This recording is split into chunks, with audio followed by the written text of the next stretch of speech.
following is a Goulash Media production. goulashmedia.net. Welcome to the System is Down.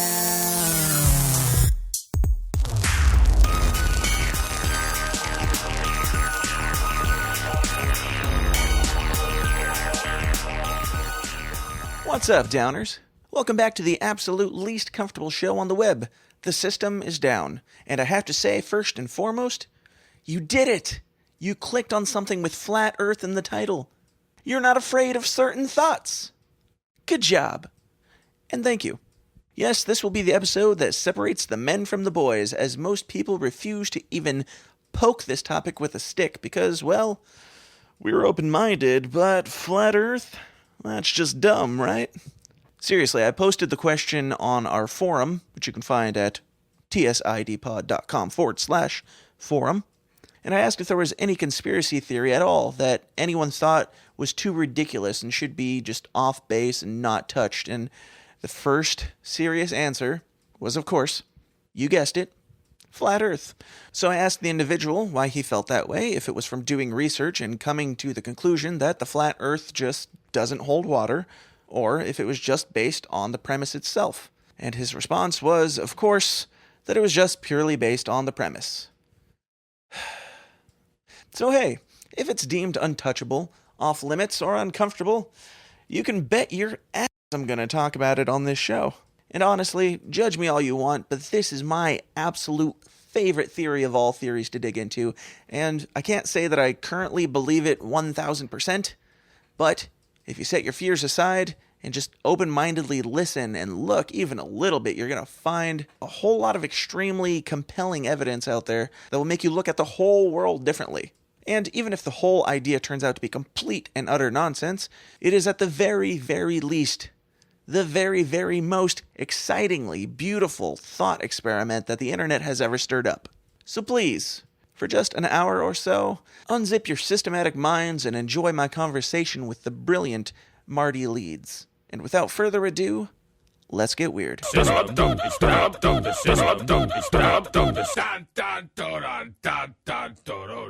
My guest today is author, musician, documentarian, public speaker, lecturer, the great Marty Leeds. Marty, how's it going? Good. How are you, man? I'm doing very well. Yeah, Marty, I came across your stuff. I actually heard you first on Greg Carlwood's podcast, the Higher Side Chats, and Greg, I wouldn't trust that guy. Why are you listening to his show? Yeah. No, I love the stuff that you're talking about.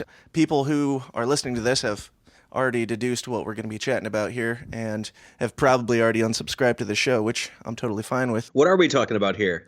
I didn't even know. I want to dig into the Flat Earth stuff because, I mean, we're still a little bit of a young podcast, and we do talk about conspiracies, politics, and religion. We've got an audience that seems to really get into conspiracy stuff mostly, but I figured I'd throw this at them right in episode, I don't know, this will be probably 13 or 14, and, see how many of them actually stick it out. Well, I guess, yeah. I mean, let's just sum it up. The Earth is flat, right? All right. Next song. There you Next song. So tell me about you and your background. When did you pick up this theory? When did you start digging into this? Speaking of Greg Carlwood, the first time I heard this was actually from Eric Dubé on his show. Sure. And I don't even think I ended up listening to the whole show. I just heard basically a little snippet that people were taking this seriously and that there was, a model for it, and they had scientific explanations for these sorts of things. So that just kind of sent me on a tangent. And I just have the kind of mind, like I think a lot of people do out there, that when they hear something of that magnitude or something like that, they want to know everything. They want to investigate everything. I mean, I've heard that from people that talk about 9/11 is like, as soon as they heard that, hey, 9/11 could have been a conspiracy, they jumped all over it and they wanted to know everything. What's true, what's not true, what's hearsay, what's conjecture, that sort of thing. So it was kind of the same thing with Flat Earth for me. So. Sure. I've kind of run into the opposite on this one. It seems like you can bring up 9/11 to people and they're a little open to it and they'll claim to be open-minded free thinkers, and then you say the Earth is flat and you're fucking flat-tard, and they don't want to have anything to do with it because it's more personal. Well, and for at least for me and the way that I do research and present materials, that I don't try to convince anybody of anything. I mean, I deal with lots of different subjects, right? My main focus is basically numbers, symbolism, secret societies, gematria, stuff like that. But when I present something, I don't just say, hey, this is how it is, and I'm going to tell you. Right. I try to walk through it and say, I show you my work and say, this is why I feel the way I do. Right. And this is what I'm going to present to you, show the work and say, and leave that in your lap kind of thing. Absolutely. I think that you do a great job of it. I mean, people's initial response to just the idea is you're stupid. Obviously, you're of a lesser intelligence than I am. And in many cases, for me, that's true. I would say the opposite. I would say watching your videos, anybody watching them, you definitely lay out very compelling cases and show. I mean, I listen to some of your podcast as well, and a lot of that stuff flies right over my head. And I imagine it would be the case for a lot of people. So to all of you out there, we're not dealing with some crazy dumb guy here who thinks the earth is flat. And let me say this, even if you were dealing with some dumb guy, I've always been of the position that in my own process and quest, right? Learn from every man.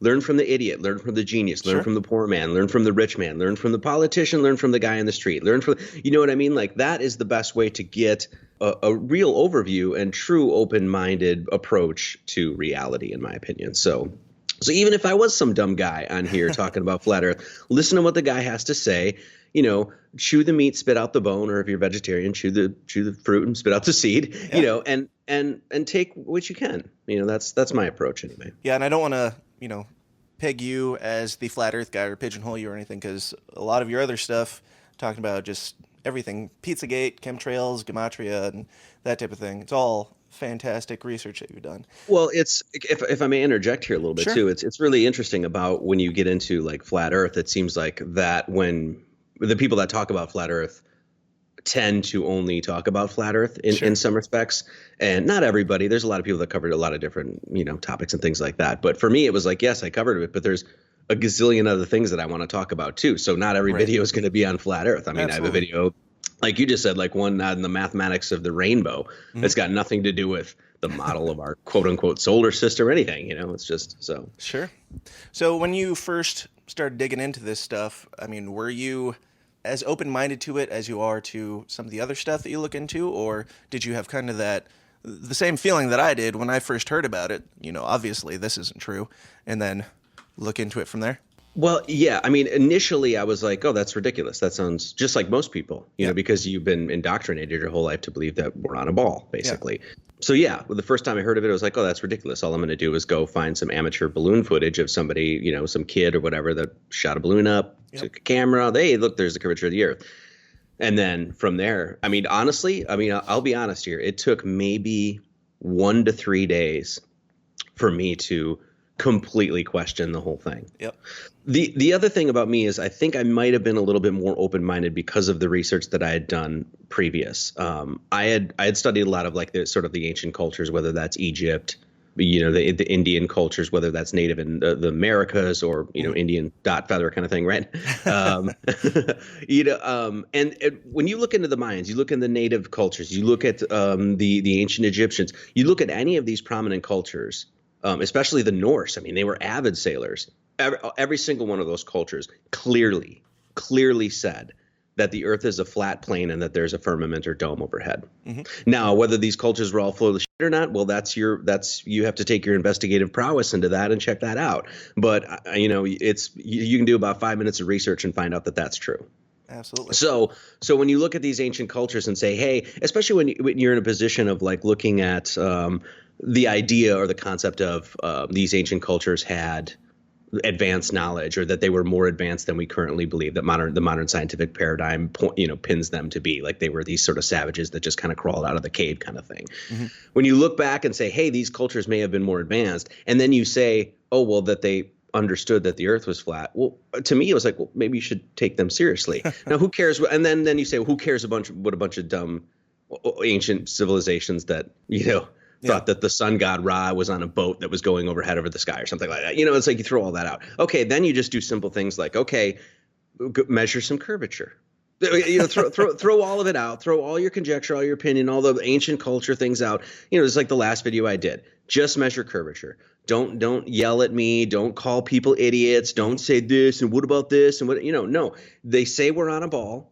They say it has specific measurements and specific curvature. Go measure that and get back to me. If you're honest with yourself and you actually do the science, you're going to find out that what we're being told about what's under our feet is horse. Yeah, at the very least, whether it's a ball or flat or something in between. Exactly. And let me say this. It's almost like a litmus test for your ability to be a pursuer of truth. Because if you go into this and you spend 2-3 weeks looking at NASA, looking at the claims of the solar system and the heliocentric model, looking at the whole paradigm of scientism, if you go into this for 2-3 weeks, maybe a month, and you come out and say there's nothing to see here and I'm still in a ball, I would say you're not a very discerning mind. Because at the very, very least, if you go into this, you're going to come out of it, if you have an open mind and you're honestly pursuing truth, that what we're being told about a lot of things is bullshit. And that at the very least, NASA is nonsense. I mean, NASA, like about 6 hours of an honest pursuit and looking at what NASA claims, you can poke holes in it all day long, more than Swiss cheese, more Absolutely. than the cheese that the moon is made out of, the green cheese. I'm sorry. Now, a lot of conspiracy theorists, like even Greg Carlwood, not knocking on him at all, I love him, but he is all about, the moon landing being a hoax, which we can dig into that a little bit too. But for some reason, people who will accept that we can't get outside of our atmosphere, they are really quick to try to discredit, or, well, not Greg in particular, but they can't accept this. Why do you think that is? Well, because it challenges your entire viewpoint of reality. At least for a lot of people it does. For me, not so much. It was just kind of like, I want to know what's the truth. And it kind of fit in with my sort of viewpoint anyway, where I was kind of the opinion that this is more of a hologram, an illusion, sort of done through the consciousness of the human being. I'm pretty much still there. It really hasn't deviated from that at all, and that man is actually central to the entire mystery. Of course he is, because in order to investigate reality itself, you have to go to the vessel or the human body, your consciousness and your experience, to try to understand what you're doing here. So for Flat Earth, there was really no conflict for me there. It is a conflict for a lot of people because so many people are invested in the religion of scientism, really, and the belief that science is going to solve all our problems. And they don't want to look back at a life and say that they've been lied to, and that they've spent hours in contemplation and meditation and thought and philosophy, thinking about distant planets, and maybe they were invested into the alien disclosure thing, that sort of thing. You basically have to take that and throw that out the window. And so many people's identities are linked to that, and it's like, to me, it's just like, hey, if it's the truth, it's the truth. I have no problem throwing. I mean, if somebody, my focus is on pi, right? For people that don't know, I focus on pi and how it's found in language and symbolism and geometry and that sort of thing. And if someone came to me and said, hey, man, I can prove to you that pi is incorrect, even after all the work that I've done, I would say, well, show me that shit. I want to know. Yeah. If even if that refutes every single book that I've written and that's the truth, well, then I will make a video the next day saying, look, this is wrong. That's what any honest person that's honestly engaged in the scientific method, that honestly wants is pursuing truth, should say. Yeah, it shouldn't be an emotional response. It shouldn't be just your visceral reaction to what you think you know. Yeah, and for me, it's like I've spent my whole life making mistakes. It's in every facet of my, whether that's my love life, my spiritual life, my work life, being a musician, but screwing up on stage, hitting wrong notes in every key. Yeah. You know what I mean? Was it Henry Rollins said, 50% of life is fucking up and the other 50% is dealing with it. That's pretty much it. Yeah. So people should just grab a sense of humility and grab a sense of civility and drop the ego. And just look at this stuff. The last video I did was basically on Flat Earth, was basically just saying, look, you tell me. I'm going to present some info. I'm going to say, hey, I can't measure curvature here. We got a balloon that's 23 miles up, and we're seeing a flat level plane. Where's the curvature? And then I just ask people. I'm not saying, hey, this is how it is. The Earth is flat. Fuck you, that sort of thing. I was like, hey, explain this to me. And I offered this challenge to the community at large. Of course, I haven't received any responses back, and I expect to receive crickets back. Right. But that's how I pursue this stuff. Yeah, absolutely. Now, I'm sure a lot of people listening haven't even, if they've even heard about this theory, they haven't given it an ounce of thought. I don't want to dig super deep into, this is why, because there's 1,000 videos on YouTube that can, dig into that stuff for you. But for you, like, what was some of the most compelling evidence that led you to believe in this? Let's just hammer off a few things that have absolutely that modern science gives no rational explanation for. Mm-hmm.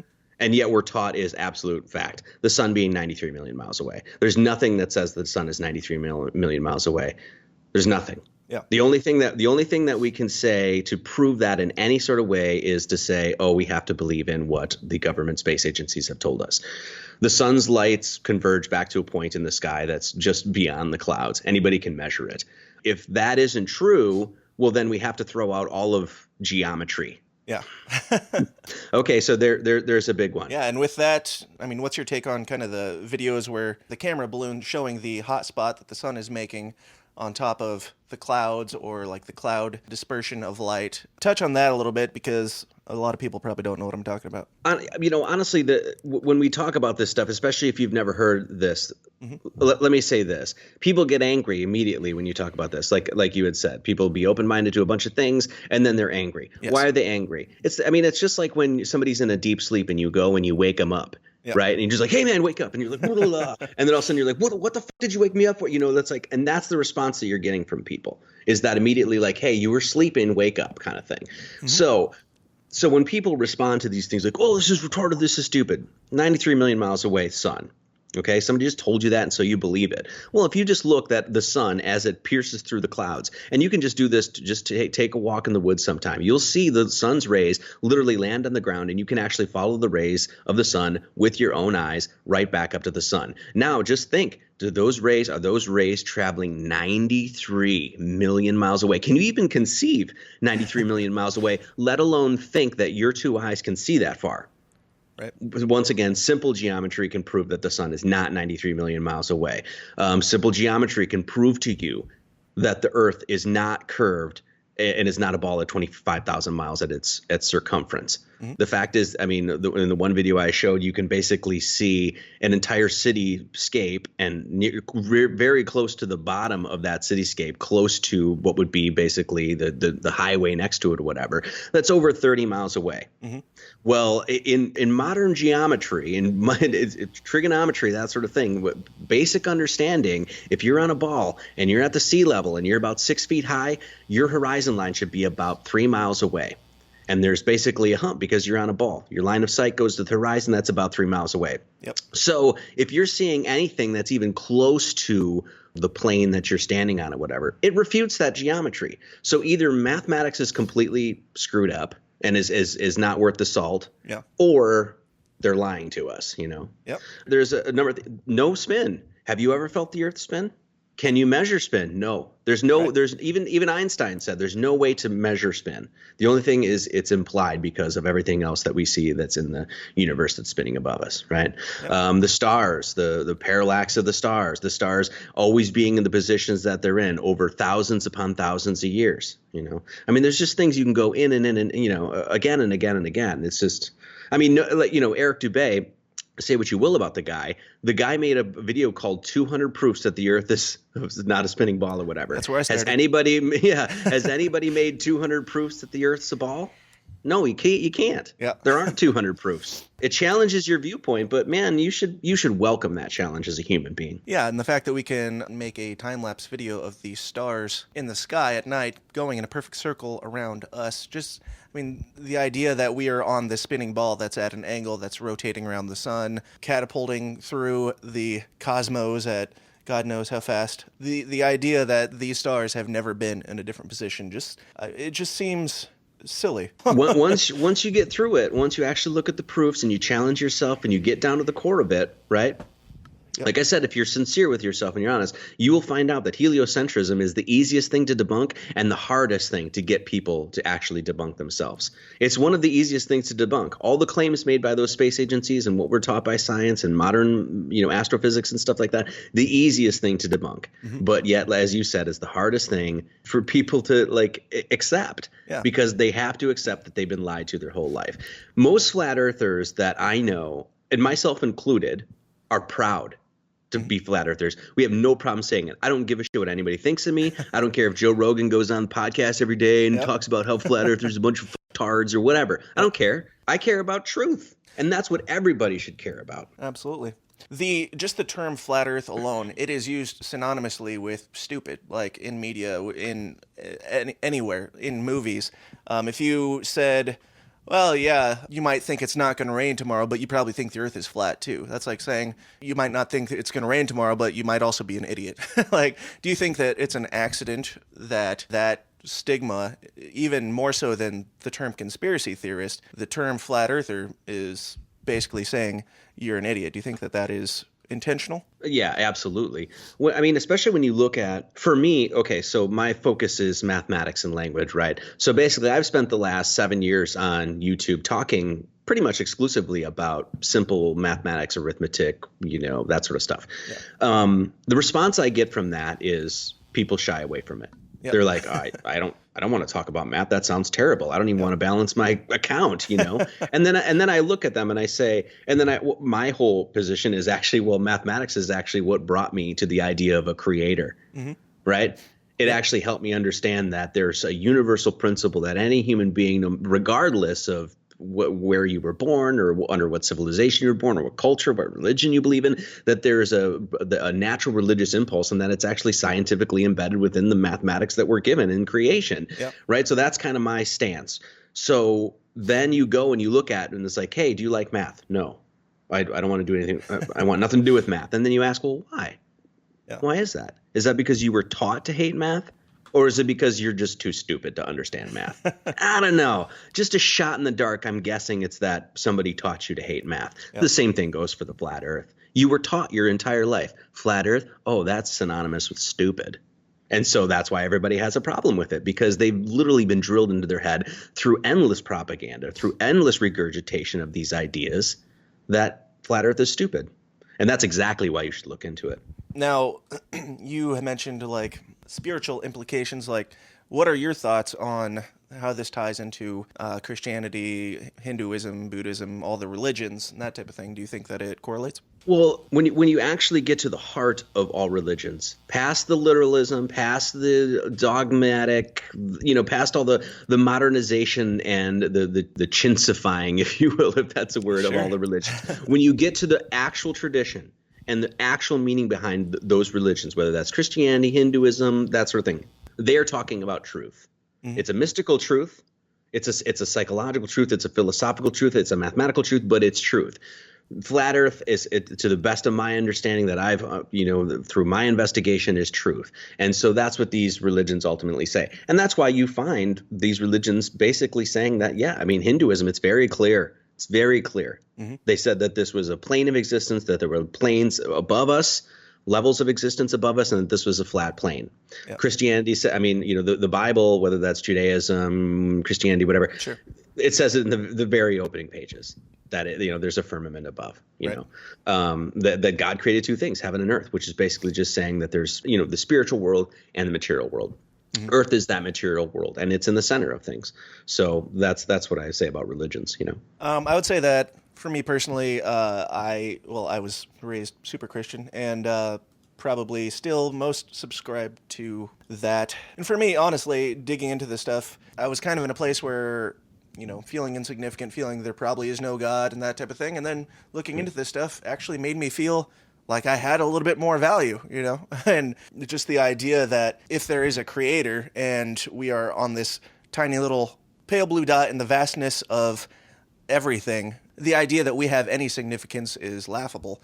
And the idea, if you look at it as, more what the Bible said, and God created us here, he put us where we are, which is not that far from him, and everything else is rotating around us, it gives us more significance, I think. Is that kind of where you're at? Well, it absolutely does. And for so many people, that was a big moment for them is spiritually in their spiritual progress, understanding the earth is flat. Yeah. For me, it really wasn't that. And, just being honest here, because sure, I was kind of already there. I'd already kind of come to understand that whatever this is, there is definitely a creator. It can be understood by just simply looking at your hands, by looking at flowers on the ground, by looking at even the concept of even if you were on a ball, even if we were still assuming that we were on a ball, from the human perspective, everything is still revolving around you. Sure. The sun, the moon, the stars, even if that means just from your perspective. Right. So I'd already kind of cemented and concretized that idea that God, the pursuit of God is done here. It's done in the human vessel, in the human being.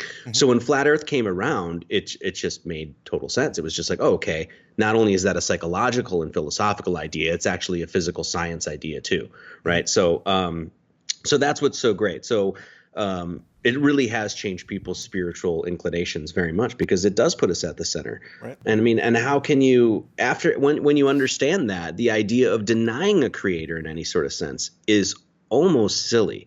It's just downright silly. It's like, okay, so this hologram or illusion, this flat plane with a dome and two lights above a head, that just manifested out of nothing. Right. I thought that idea was silly when we were on a ball too. Sure. That this entire universe manifested out of nothing for no reason. Makes perfect sense. No, you know what I mean? It's like when you just straight philosophy. It's just, I mean, honestly, it's pretty dumb. I mean, I hate to say that, but it's really sort of just bottom of the barrel idiot philosophy when you say, oh, there's no proof of a creator. Yeah. Really? Now, what's your take on guys like Mark Sargent, who kind of hold the same ideas, but seem to be pushing it in more of a, we're under this dome where these aliens put us here, and I mean, a lot of people have said that he is kind of a shill or whatever, trying to divert people from the spiritual implications and make us all more afraid than we already are. I mean, I don't engage in the whole shill conversation at all. That's probably healthier. Yeah, of course it is. It's stupid. And you know, I'm sorry. I just think it's absolutely infantilizing and childish. Sure. Right? I don't care who you are, and I don't care who's listening to this, and I don't care who disagrees with me. If you're out there on YouTube calling people fucking shills and idiots and stuff like that, it's like you have nothing better to do with your time. Sorry, I'm not going to engage in that. And Marty Leeds 33, I'm having an adult conversation. If you want to have an adult conversation, come on over. Let's do it. If you want to call people shills and you know and claim that they're CIA agents or government whatever, to me, it's just all childish. I'm not saying that there are not shills out there or government agents and that sort of thing. But I mean, I just know that I don't engage in that conversation because those things have been lofted at me. Sure. Yep. People have literally tried to make entire conspiracies about how I'm some fucking Masonic agent on YouTube trying to 33. I don't know what. Yeah, I don't know what. It's just, but at this point, it's just like, you know what? That is utterly retarded. And don't expect me to engage in those conversations at all. All right. I just want to make that clear because I've gotten so much of it lately. Yeah. And I'm just so sick of it. I mean, this is one of the reasons I'm not on Twitter. This is one of the reasons I'm not on Facebook. I refuse to engage in such childishness. I'm not going to go back and forth on Twitter in some stupid fucking Twitter war. You know, I mean, come on, people. Yeah, Guess what? And let me say this. 99.99999% of the people you are arguing with or debating with online are not your enemy. Right. Remember that. Mm-hmm. Meanwhile, while you are fighting with people that, oh, those fucking retards that think the earth is flat, while you're arguing with those people, true Satanists are in the world going around starting wars, eating fucking babies, child trafficking, you know, diluting your truth. Yep. Marty Leeds isn't here to do that, people. So, yeah, and so just to answer your question. So those people that are saying Mark Sargent's a shill or he's a government agent or this person's a shill or Patricia Steer or Eric Dubé or Rob Skiba, okay, or Marty Leeds, okay, yeah, I'm cool. I'm all ears if you're going to say that. But please, God, bring some freaking evidence out. Don't just start random stupid rumors and conspiracies that have no base in reality whatsoever. Meanwhile, we have actual problems in the world. Yeah. Sorry, rant over.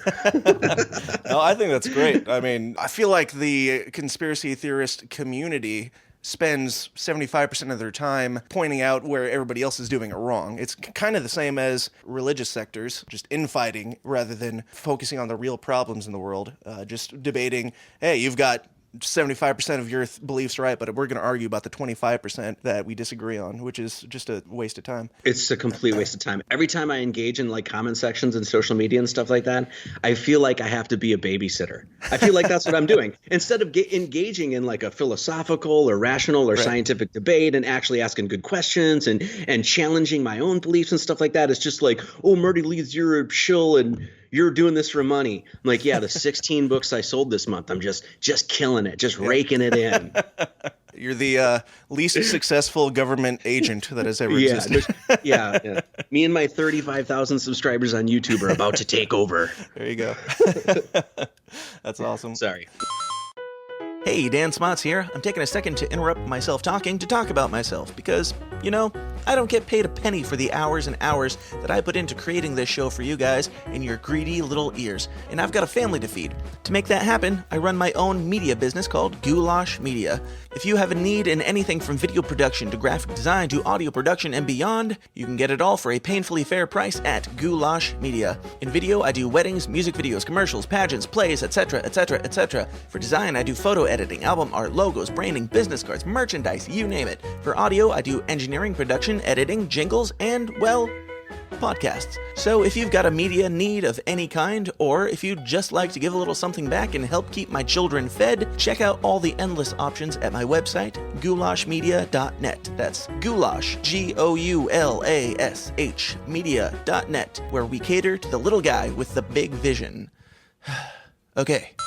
Well, let's stop feeding the trolls and let's get into some space talk. I mean, obviously, that's everybody's one of their first questions in this discussion is, we can see that other planets they're balls, and we can see that the moon is a ball and the sun is a ball, and all these things are out there. And we know that for a complete fact. How does that work into your makeup of the world? Well, I mean, the argument has been made. It's just like, okay, well, there's this is kind of silly in a way, but it's kind of how you have to approach it. Like when you look at a billiard table, if you're saying, well, look, there's balls on the top of the billiard table, that means that the billiard table should be a ball.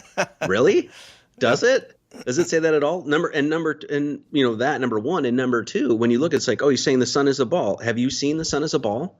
Have you seen the moon as a ball? Yes, it does. It does appear that the moon is spherical. I absolutely agree with you. Mm-hmm. But have you ever seen the other side of the moon? Have you ever seen the moon spin? They claim it spins.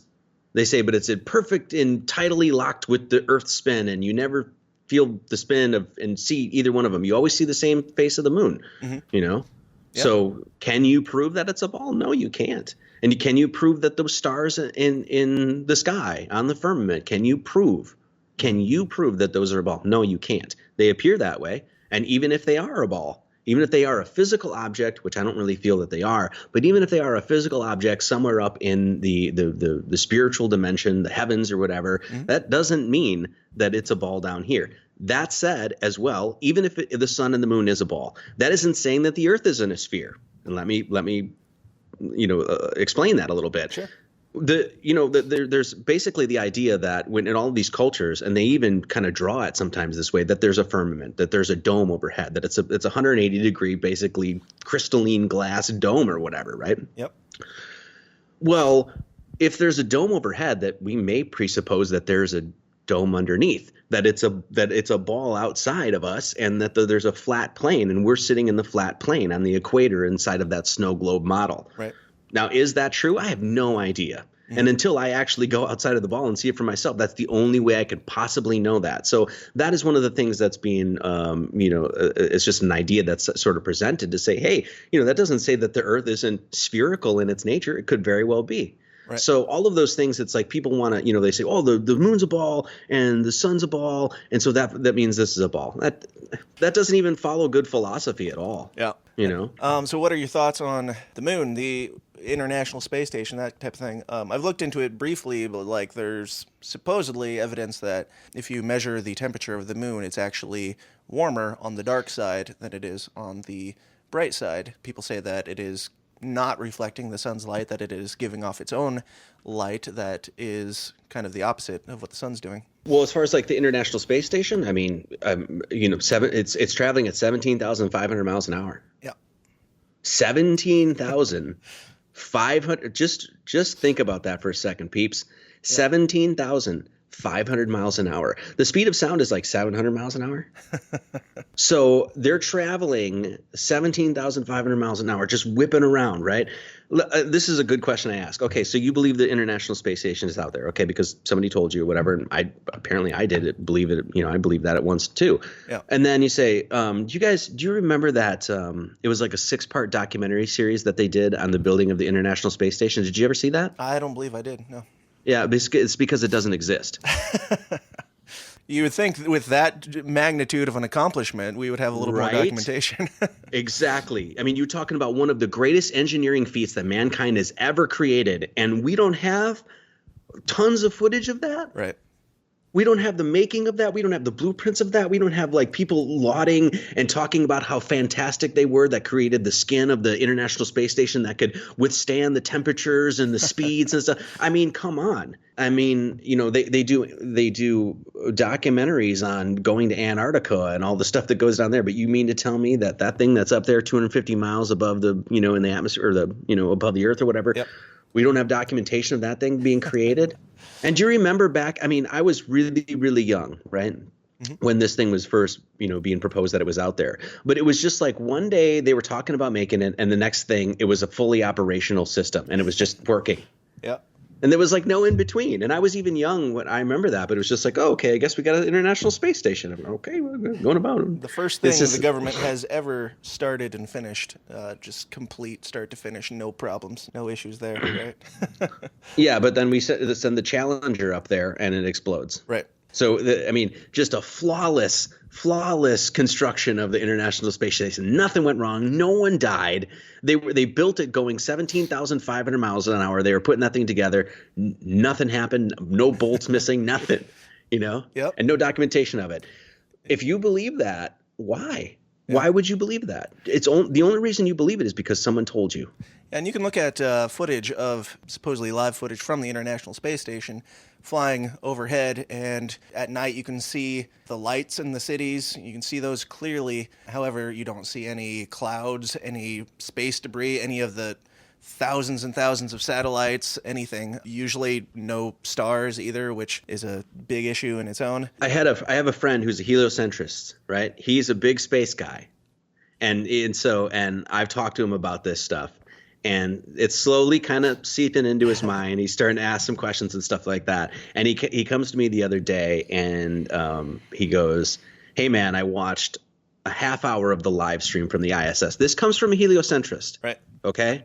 And he's like, dude, I saw them cut 7 different times.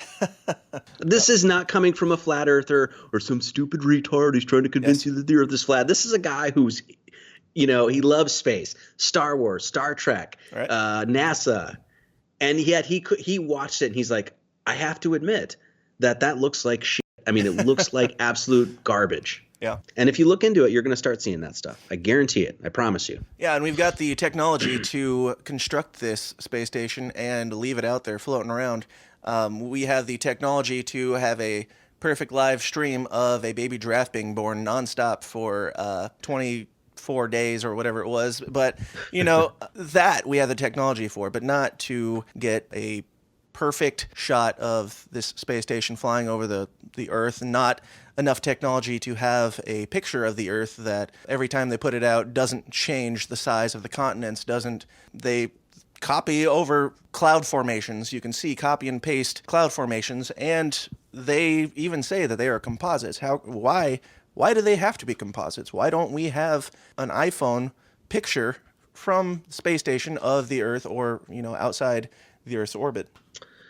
It's because it doesn't exist. I had a feeling that's where you go with that. It's as simple as that. I mean, when you start asking, if you're out there and you haven't gone into these questions and in this investigation at all, when you start asking those questions, you're going to find that there are no answers for those. Sure. Very simple things. And the answers they do provide are so full of holes. Sure.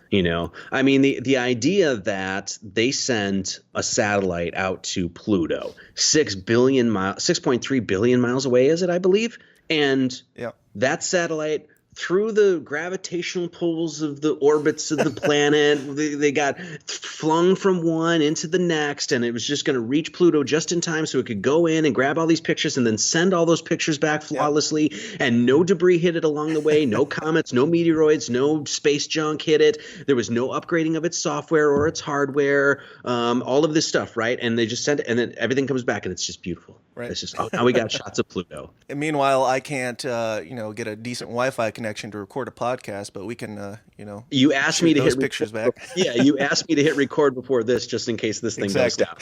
Exactly. Now, one thing that I've run into I wouldn't say that I'm 100% on board with this theory. I love this theory more than any other and love researching it for sure. One thing that has kind of stuck in my mind that I wonder if you have explanation for is like on the International Space Station, they do have these live, quote unquote, live streams to colleges and speakers and whatnot, and they will do like different experiments. Like they'll show water floating and water interacting with them in zero gravity and that type of thing. What are your thoughts on that? Is there explanation for that, or is it just simply CGI? I mean, to me, it's CGI. I mean, the things that I've seen are jokes. I mean, like I said, if you actually look into it, I mean, the last one I saw was them. They were making one of those bubbles, just in water bubbles, just in regular space or air or whatever, right. And they couldn't do it live. They were streaming to some college or something, like you said, and they couldn't do it live, so they had to cut to a feed. Okay. Of them doing it, and all the kids are like, "Oh, it's amazing!" Sure. It's like, you know what's so funny about this too is that look at the Russian narrative that's being played with Trump, or that has been played with the last how many months, like Russia's inclusion, and they're trying to overthrow the government and screw up our elections and blah blah blah blah blah blah, right? And everybody talks about Russia, they're a threat and stuff like that. Okay, I guess they're a threat, except when they're all hanging out at the International Space Station together. Russia and the United States is constantly at possibly, at the cusp of war all the time. Right. But when it comes to space, everybody gets along. We're it's bros. Cool. We're cool. Bros. Yeah. Which that actually brings up another, if you go back to Admiral Byrd and his explorations of Antarctica, that type of thing, Operation Fishbowl, the Antarctica Treaty. For some reason, we're all in agreement on the Antarctica Treaty as well. Is there any logical reasoning for us all to be like, hey, nobody can go here, nobody can do any research here, it's just too dangerous? After Admiral Byrd explored it and said, hey, there's infinite amounts of natural resources in Antarctica, he comes back and all of a sudden everybody agrees, hey, we're not going to go there. We're not going to do that. All the money that could be made there, it's not worth it. I mean, the Antarctica Treaty is a real thing. I mean, and people are like, oh no, my cousin's been down there and blah, blah, blah, blah. You can't go and independently research or explore that. You can't. You're going to get stopped. And that's why that treaty was signed. Well, then you just have to ask, why would they do that? I mean, if there's nothing in Antarctica, or if it's just, it's just a big thing of ice and some mountains and shit like that, and it's too cold to exist. Well, I mean, you should go down and check it out. But you can't do that. It's all too convenient and coincidental that, mid-50s, late 50s, that the Antarctica Treaty was signed, DARPA was created, NASA was created. Right. All of these things were basically sprung up at once. And why? I mean, it's very clear now to manipulate humanity into believing this age-old lie. So I'm sure a lot of people don't know anything about it, but like Operation Fishbowl, called Operation Fishbowl. I mean, what's your and first the other clue? one was Operation Dominic. Right. Dominic, which means dome. Right. Shooting nukes up into the air to, test nuclear burst-created atmospheric ionization. All these countries doing this, shooting nukes up into the air.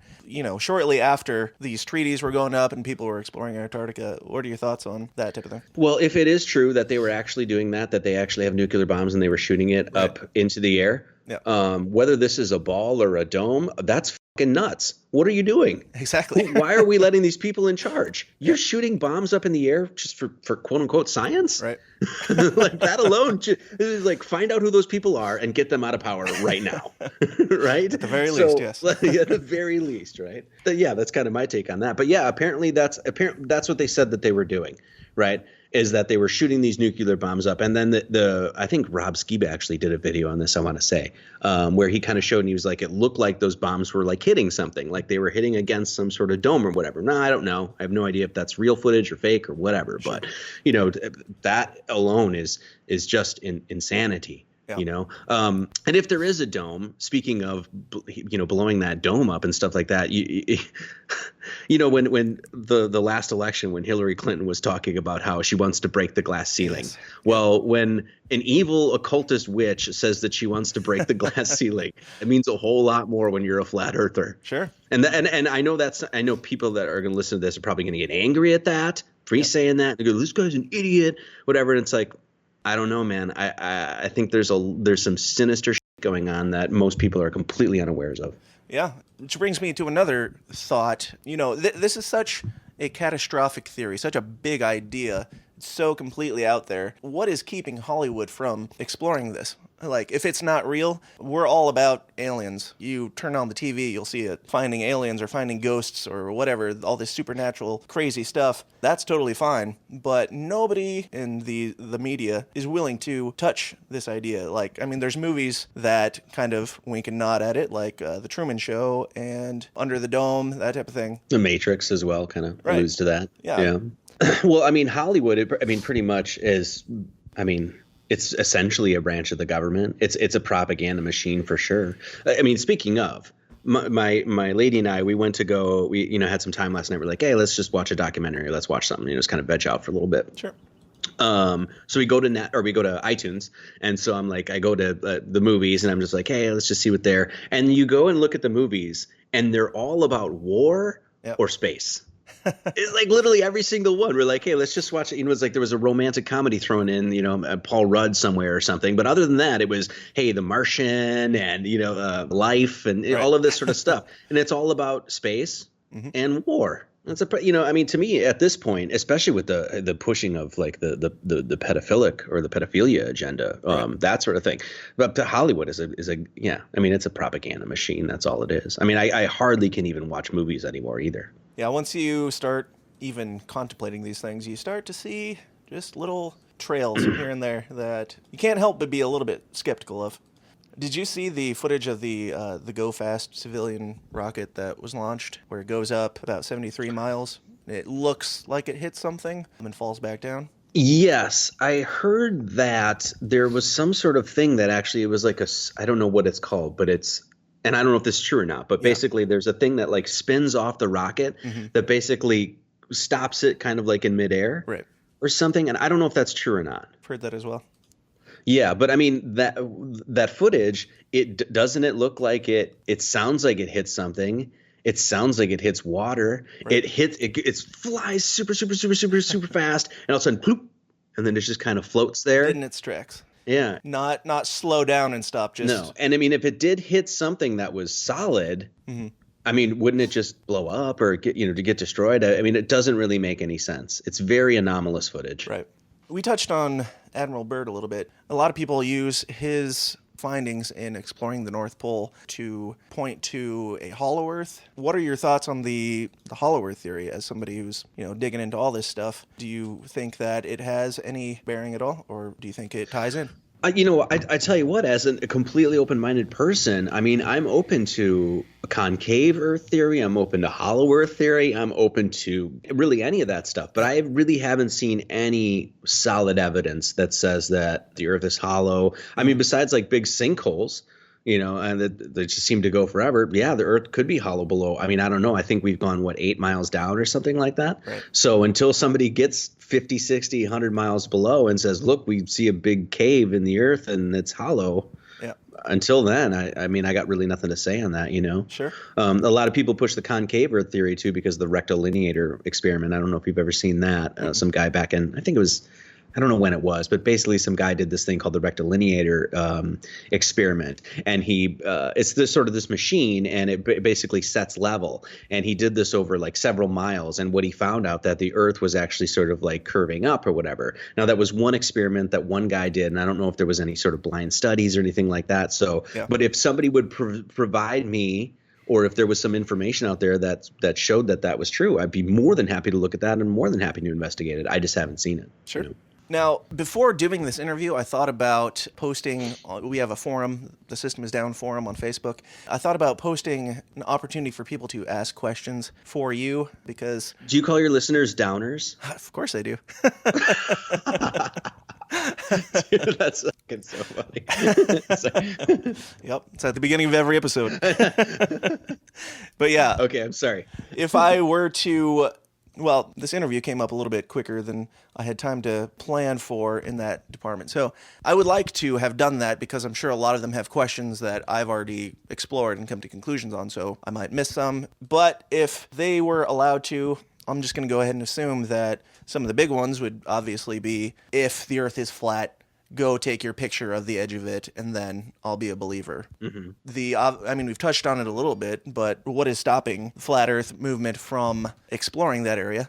Obviously, there's the Antarctica Treaty. Is there anything else that throws that question kind of out the window? Well, I mean, that's the big one. When people say, well, take a picture of the edge, well, it's like, number one, a lot of flat earthers are just open to the possibility that there may not be an edge, that this could be an infinite plane. I'm not so much in that camp. Because I look at the old myths and I say, hey, it seems like they're saying that there's a firmament or a dome, that there is an end to the Earth. That makes sense to me. It makes sense to me psychologically or whatever. That doesn't mean anything, but you know, that's so there's a lot of people that are saying, hey, there's like an infinite plane, so there is no edge, you know, that. And then, as you said, the people that actually want to go and say, hey, I want to go and touch the dome, well, guess what? You can't. You can't. You just can't. And that's why the Antarctica Treaty was signed. In my opinion, they signed that because they want to keep people away from what would be considered an edge. You know, not to mention the 200 to 300 foot high wall of ice. Yeah, and I mean, me saying that, like I said, I mean, it's pure speculation, and you know, I have no idea. I would love to know, as far as like, is there an edge? Is there a dome? Is what's on the other side? I think most people would like to know, and we should petition the government to. I mean, petition the government. We should shut down the government, is what I meant to say. And go look ourselves. Yeah, absolutely. Now, obviously, question number 2 would be why. Why would they do this? Why is this a thing? To hide God. Okay. Just I mean, to make it as crystalline clear as you possibly can. Everything that every manipulation that has been done, any piece of information, whatever that is propagandized, any deceit or anything like that is done to hide mankind's purpose here. Why? Why would they do that? So people can. So the people that are in power can maintain power and play God. Right. Very simply. I mean, we're slaves. If you feel insignificant, you're not gonna ask too many questions. And the people that have been in power, in my opinion, have you know, this is generationally. This is family bloodlines. This is old cults, if you will, or whatever, that have basically hijacked the sacred sciences, hijacked the physical sciences, and done it for the express purpose of enslaving you. And that there's a great spiritual war that's happening on Earth, and most people have no idea that it's even going on. Now, a lot of people, I always say that a lot of people who start to get into conspiracy theories get into some of the easier ones, the hit home ones like 9/11, JFK, that type of thing. It's kind of the opener, the beginning of the rabbit hole, kind of where they open their mind up to accept that some things are not what we're told they are. From where you are, all the stuff that you've looked into, between all these different false flags and chemtrails and everything, would you say that it all comes down to flat Earth? Would you say that flat Earth is kind of the end of the rabbit hole? That, I mean, there's a million different trails that you can go on. Do you think that everything kind of leads back to this? Yes and no. Flat Earth, for me, is the one. You know, I said this in one of the documentaries. The things that I discuss are really, I mean, you can ignore it. You'd be like, oh, Marty Leeds is just talking about a bunch of numbers and pi and God and, you know, blah, blah, blah. You can just kind of set that aside. You can compartmentalize it and throw it in the back of your brain, right? It isn't to say that it's not significant. It's insanely significant. The very words that you're speaking are encoded with a mathematical language that points to God. Sure. So it's pretty damn significant, you know. But that said, you can throw it away. You can completely ignore it. You know, you have to self-initiate yourself into that sort of pursuit, right? Flat Earth isn't like that. Flat Earth immediately takes what your entire viewpoint of where you stand and says, I have got a question for you. It questions that your fundamental belief system. And so that's why I think it's the perfect, like I called it, almost like litmus test. And that's why it's so important. The real conspiracy isn't flat Earth. The real conspiracy is why flat Earth was done, and that's what we already discussed. The real conspiracy is to hide the creator, to keep you from ever understanding that there is a great spirit, a God, a grand architect, and that has put you on this earth for a grand purpose. Yeah. And that mankind is actually even put here to go through that process, that spiritual, religious process of finding God within. That, my friend, is the ultimate conspiracy. And that is why flat Earth is done. And that is why I feel like I've talked openly about it, done full feature-length documentaries on the subject to get people to understand, because it's the one thing that can ultimately make you question that. And that's why flat Earth is so beautiful. But like I said, ultimately, the conspiracy isn't flat Earth. That's not the end of the thing, because I know a bunch of flat earthers that are assholes, you know? So, and if the end of the conspiracy, leads you to be an asshole, well, I think you were on the wrong track, brother. The end of the goal, in my opinion, and what it's been for me, and I haven't deviated from this once, is that understanding of the great spirit. Very cool. So as somebody who believes in a creator and all of these things pointing back to that, what are your thoughts on after this life? Where do you think we go? Or is it lights out? Well, that depends who you're talking to, where they're going. To me, this is, this whole project of life, this whole human experiment in the human condition is all about basically this extension of God coming down into a grand mystery in order to go through the process of finding itself, right? And everyone is on a test. You're on a test right now. That's why you're on this earth. Everyone that's listening to this is being put through a test, and we're all put through we're all given the circumstances that we need to be given through the successive lifetimes or whatever, to undergo that process of eventually coming to the realization, the grand enlightenment, the spark of the creator, to come to understand that thing within. That is what for me, that is what this process means to me. That's what the human experience and my experience means to me. So where do we go after this? Well, that depends on how you did. Do you know what I mean? And I don't mean that this is, if you didn't do well, is you're burning in hell for an eternity. That's not what I'm saying. I'm saying that man goes through successive lifetimes to undergo that pursuit of trying to find God. And you're under a test. And I won't know until I leave this earth what I have in store for me. That is between two beings, me and God, period. No one else. It doesn't matter what you think. Doesn't matter what anybody thinks. A million people could come and listen to this podcast and dislike it, and that would not mean shit. Because the only thing that matters is my relationship with the divine. And that is the only thing that I'm really concerned about as far as like when I leave Earth, And I want to do my best while I'm here to help people in that pursuit and teach the things that I've learned in my own path. Does that make sense? Yeah, absolutely. So, construct of heaven and hell, do you believe in it? Not that your belief changes anything, but exactly, right. Yeah, my belief is null and void, really. The concept of hell has been given this very sort of like fire and brimstone kind of thing, but hell is really just like when you the word hello, as far as I understand anyway, is actually derived from the word hell. Right. So when you go up to somebody and I say, I've just met you today, and I say, hey, hello, how are you? Well, really what I'm saying by hello is saying hell is saying you're the unknown. I don't know who you are, and so I have to go through that process of exploring who you are and learning about you and learning about this whole thing. And then I go through the process of, actually coming to some sort of period of enlightenment or period of knowing or understanding you. The mystic has to go through hell in order to come out as an enlightened being on the other side, has to go through the unknown to come out as an enlightened being on the other side. So to me, that's what hell is all about. So if I leave this plane of existence and I go to what would be a quote unquote hell, let's just say that's only because I have to go to more unknowns so I can come back to this life and figure the shit out. Nice. Does that make sense? So reincarnation type of idea? Once again, I don't believe in reincarnation. I do not believe in reincarnation. Sure. Reincarnation makes sense to me. The idea that there's a spirit and it's on a journey and it comes to this life again and again until it gets it right, that makes sense to me. Is it true? I don't know. but like I said, it just makes sense. Sure. You know? So in that line of thinking, do you think that these occultists, these shadow figures, do you think all these people die and they come back and it's like, try again? I think, I mean, if I was going to try to make sense of it, I would say that they know about this whole process, and they know that they're just going to keep coming back here and controlling this. Okay. I mean, and when you talk about like a Luciferian, right? Or somebody, a Satanist, like a true Satanist. Yeah. Now, a lot of people have sort of like a cartoon sort of idea of what Satanism means. But what a true Satanist is exactly what it tells you it is. It's someone that's against God. Mm-hmm. So it wants to take God's creation and destroy it. That's exactly what a Satanist is. Mm-hmm. And so if God's creation is for you to come back here and go through that process of spiritual enlightenment, to go through the process of finding yourself, the Luciferian and the Satanist is going to do everything in its power to make sure that you don't understand that process. Mm-hmm.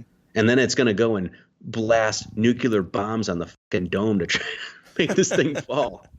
And if we continue to let this happen, just as Hillary Clinton said, that she didn't break the glass dome, but someday it will be broken. That is unless human beings stand up and say, no, we're tired of this shit. Yeah. Now, to wrap up here, I'd like to do a flash round and get your responses to some of the enlightened comments on YouTube that I'm sure you ignore in your daily life because you have to. So just give me your first reaction and your response to these brilliantly worded and theological debates. Are we doing Marty Leeds mean tweets? Sure. Yeah, we can call it that. So Joe Davenport says, there is no science here. Please defend yourself on that brilliantly worded post. Joe Davenport, I love you. I wish you no ill will or harm or no malice. That's all. Sure. How about Emmanuel, who says, your brain is flat too? Boom. Argue with that. Well, it is more dome-shaped. If you actually look at the hemispheres of your brain, it's actually more dome-shaped than it is circular. So that said, your brain is flat. Okay, well, the skull that encodes or that holds my brain in is created with 22 bones and has 7 orifices: 2 eyes, 2 ears, 2 nostrils, and a mouth. Mm-hmm. So 22 bones and 7 orifices. 22 divided by 7 is pi. So I got a pretty flat brain there. But anyway, I knew you were going to take it in that direction. That's awesome. Cosmic G says, literally every single argument for a flat earth in this video is either pure speculation or easily explained by geometry or science. Better luck next time, flat tards. Boom. Take that. Well, I see that's not even an argument. Those are just, and look, 2 things here. When you get into this, you will find out that the people that come to your channel, if you post a flat earth video, the people that come to the channel and make arguments against it are always 99% of the time slanderous, ad hominem, some sort of attack, trying to call you an idiot, trying to call you stupid, and instead of addressing the points that you're bringing up. Right. So that's what you're going to get all the time, and I've seen it all the time now. Right. Any comment that says anything basically against what I'm saying, you're an idiot. Right. It doesn't provide any, and it's the same thing I get with the mathematical work I do. This is the thing that's thrown out at me. Pareidolia and apophenia, which is basically just like, oh, you're just making up these patterns kind of thing. Right. I was like, okay, well, that's an explanation, I guess, but it's not a scientific investigation. It's not taking the breadth of everything that I've done and saying this is why this is wrong, this is why this is wrong, this is where you got this wrong. No, it's just you threw a verbal vomit out and said and ended the conversation. Yeah, and that's the only reason I point these out is to just show 99% of the arguments against or to debunk the flat earth idea or any of these ideas are just childish name calling, and it's like they're scared children. No, don't take away everything I know. What it is. Don't take away everything I know. Then I'll have to rethink my whole life. Don't take away my ball. That's what it is. Don't take away my ball. Absolutely. Well, Marty, thanks for coming on. Do you want to go ahead and just plug anything that you've got going on, everything? I mean, I know you do tons of stuff in this field and in many others. Anything that you want to throw out there, it's more than welcome. No, not really. No, if you want to check out what I do, I mean, I post podcast, or I mean, actually, I'm done with my podcast, but I post videos on YouTube all the time. Marty Leeds 33 on my site. I've got a bunch of books. I got a new record I'm coming out with very soon. It's just a record of instrumentals that I made. Cool. I've got a bunch of videos I'm working on. A bunch of stuff that doesn't even do with flat Earth. So if you think that this conversation is ridiculous or whatever, well, okay, maybe it is. But I've got a whole bunch of other stuff that you could check out that I guarantee you're probably not going to think is ridiculous. So that said, but a couple of videos I'm coming out with. Deocculting the International Space Station, the predominance of the septenary cipher is another video I'm doing. We need to talk about the IRS is another one I'm going to do.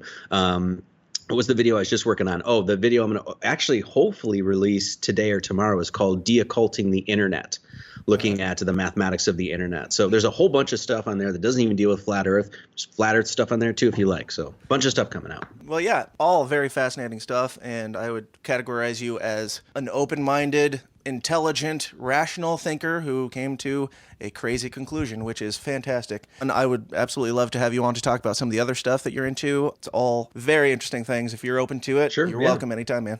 Yeah, honestly, I haven't been doing podcasts, but then I was like, okay, I'll do a few. And so you had asked, and I was like, sure, yeah. Yeah, I really appreciate it. Thanks for coming on, and you have a good one. All right, thanks, dude. Yep, I'll talk to you later. Yep. Well, there you have it, the untouchable topic. Congratulations, you made it to the end without your brain exploding. And like I said in the interview, there are thousands upon thousands of great videos on YouTube that break down all this stuff much further than we had time to in this interview. And I would highly recommend you do your own digging and just see what you find. Worst case scenario, you find out that Marty Leeds is a crazy guy, and your life stays exactly the same as it always was. If you'd like to share your thoughts on this topic or any uncomfortable topic at all, you can come chat with all of us directly at the System Is Down forum, which you can find by going to tsidpod.com/forum. Also, if you wouldn't mind taking a moment to review and subscribe to the show on iTunes, and like and follow the show on Facebook at /The System Is Down, and on Twitter with the handle TSIDpod, I would greatly appreciate it, and will continue to repay you with all of this free and deliciously uncomfortable content. So do all of that, and I'll be back here first thing next week with another episode. Until then, question everything and stay uncomfortable. Thanks. This has been a Goulash Media production. goulashmedia.net. This concludes our broadcast day. Click.